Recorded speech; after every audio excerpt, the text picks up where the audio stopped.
I'll just put it close to you because you'll just pick up the clattering noise in here. Yeah, the Doll's houses, you were saying? Well, I saw this advert in one of the Doll's House magazines, which we get all of them, every month. And I thought, oh, it's an 01233 number, which is an Ashford number. I thought I'll ring that. I was talking to the girl and she said, well, I don't really, she said, my dad's building me a doll's house. She said, but I don't know anything about them. I don't know anything about how to make anything. She said, and I thought I'd start a club. So I said, oh, well, we'd like to join. She said, oh, can I come round and see you sometime? Because she was looking for somebody who had a spare room or a conservatory where she could do it. I said, well, why not ask Parish Council if you can use their room for a few weeks, just to get started. So she did that.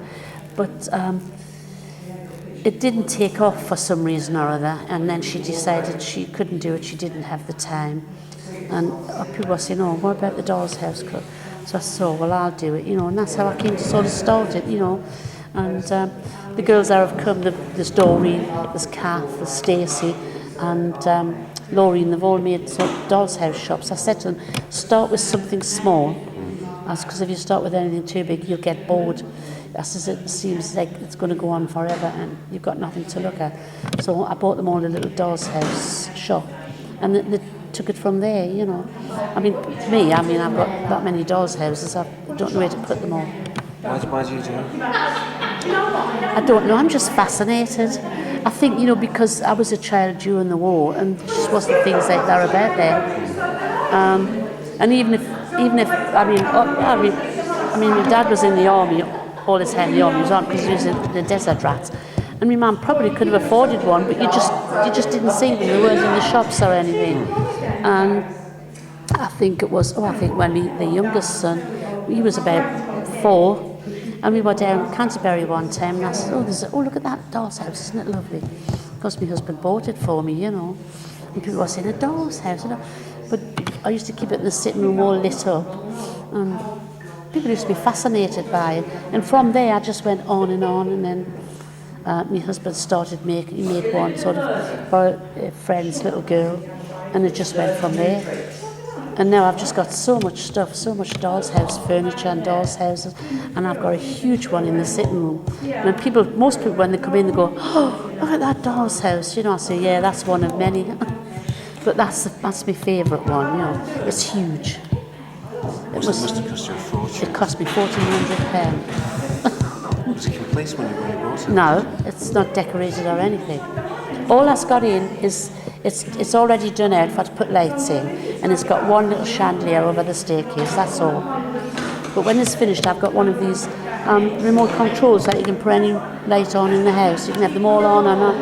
But anything to do with dolls' houses, I'm there. We go to the exhibitions and... Yeah. I thought because and do you live on the estate as well? Yeah, I've lived here since it was built. Have you? Did you? 28th of October 1968 we moved in here. Why did you come here? Well, we came from London. The company my husband was working for at the time decided to move down here. And I said, no, I wasn't going to come down. I said, I'll go back up there. Because we moved away from the northeast because there was no work up there. And if there'd been work up there, we would never have moved. And we moved into London. And to be honest, I absolutely hated London. I just couldn't sort of handle it, you were living in the fast lane all the time. So he says, well, let's try Ashford. I said, I'm not going to Ashford. I said, I'll go to Grantham or somewhere like that, but I'm not going to Ashford. He said, well, let's give it a try. He says, we've got nothing to lose. If you don't like it, we'll go back home. That's right, fair enough. And that was it. We've been here since. Because it's so different from when you first moved in as well, isn't it? Because originally, partly people would come down for work, weren't they? And also people were coming down because of slum clearance. This whole estate was built for the London overspill. And you couldn't put an Ashford family in unless the person who was first in the house from the London overspill, once they moved out, if they moved out, went back to London, then you could put an Ashford family in that house. They could take somebody from the waiting list. But it was originally for London overspill. But when we first came down here, because everybody had Cockney accents on this estate, it's blooming Stanhope, But when we went into a shop or anyway, nobody associated us with London overspill because we had a different accent. So we were quite lucky, really, So but I'll be honest, I absolutely love living here. I love everything about it. The people here are absolutely fantastic. And we are judged by so many people outside who've never even been to Stanhope. But so everyone's, so people are looking out for each other, aren't they? Oh yeah, all the time. I've noticed that. I mean, I've been really lucky meeting up with Doreen, actually, at the States. I first got to know Doreen when my sister was 16, 17.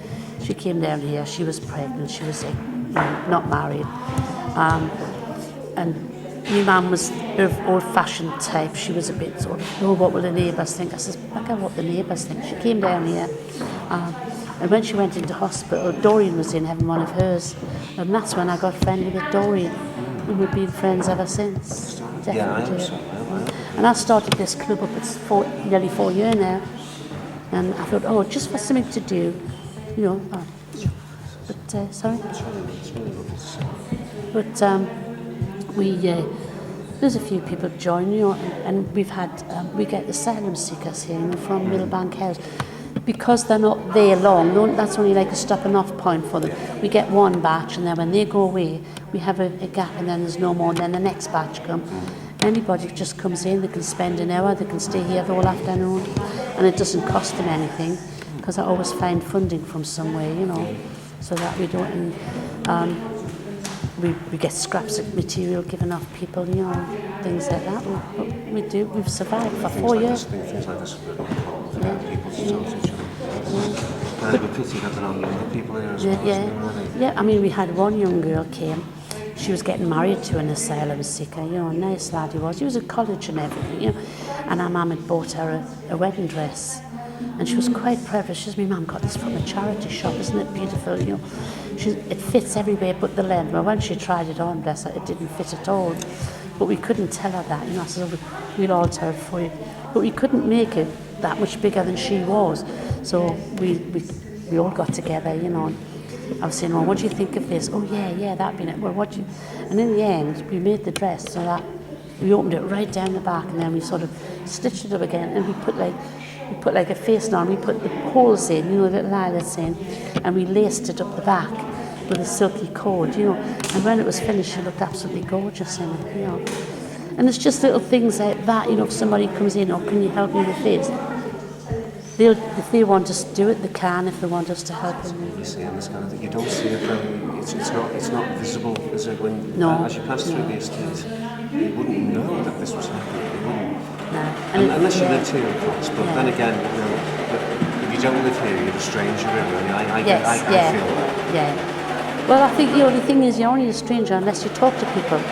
Once you start talking to them, you know, that's it. You'll get their life story and everything. You know what I mean?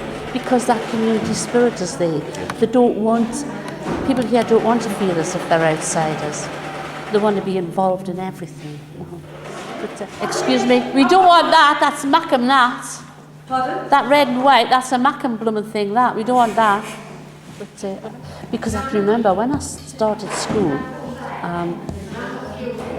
on the Friday afternoon where we all had like relaxed time, you know, teacher says, oh, I'm going to teach you all how to knit. So clever me, I put my hand up and said, please miss, I can knit. And it was like when I had just started school, she says, Palmer Robson, you cannot knit. I said, please miss, I can. So she said, come out the front and let's see. She said, I'll cast on for you. I said, please miss, I can cast on. So she said, right, you show me. She said, oh yes, you can. So I ended up teaching the other kids how to knit. And then there's one day she says, oh, I think we'll think about doing some crochet sometime. She said, I suppose you can crochet as well. I said, yes, miss, I can. Because what it was years ago when we were kids, when I was little, you know, because I was the only one for a long time.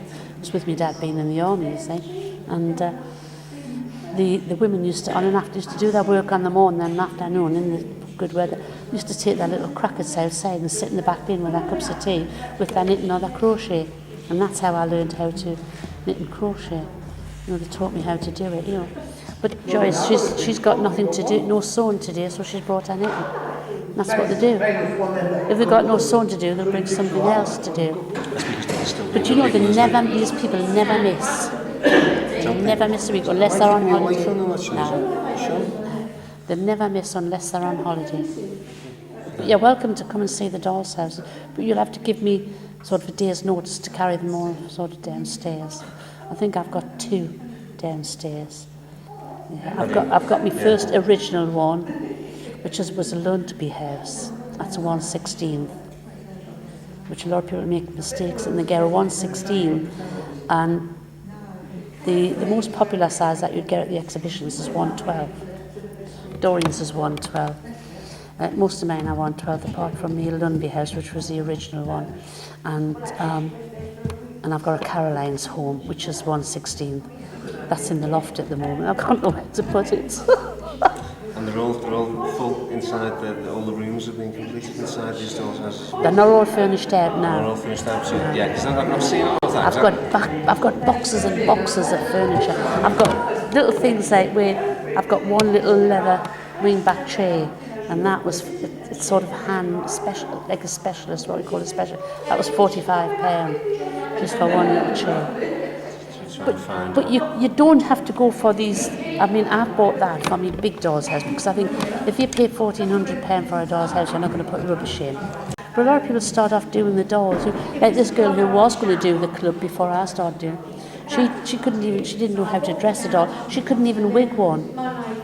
You know, you buy the dolls and you can sort of dress them. You can buy them already dressed, but work out expensive like that. But you can buy them sort of just the bare doll, just the doll, and you dress it yourself, but you've got to wig it yourself, you know, which is it's quite interesting.